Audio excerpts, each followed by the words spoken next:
Ma che spettacolo ritrovarsi nella verità, per capire chi per sempre guarisce oppure resta là,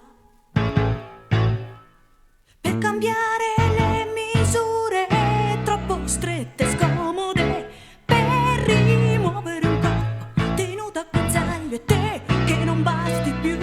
Ma che spettacolo ritrovarsi nell'ambiguità, sensazioni affascinanti e dopo, ma fatti un po' più in là,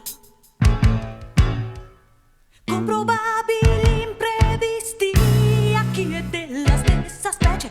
Basta solo cercare, facendo attenzione, dopo non ti sbagli più. Spettacolo di vita che ti fa stare su, immagine sincera, se chiama questa è fortuna in più. Scende quasi per caso, ti cerca più piano, prende forma e diventi tu. Poi ti prende per mano, ti porta lontano e dopo non ti lascia più.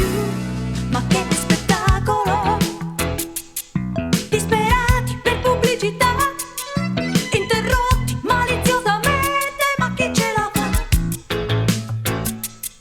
Per seguire una puntata non ti basta più una vita, figuriamo una serie di quelle infinite sui problemi di società. Ma che spettacolo di persone abbandonate a sé, tanta gente sconosciuta un po' arrabbiata che nemica perché la paura di capirsi gioca sempre brutti scherzi senza renderci conto. Per questo è uno sbaglio che poi stupida non lo è.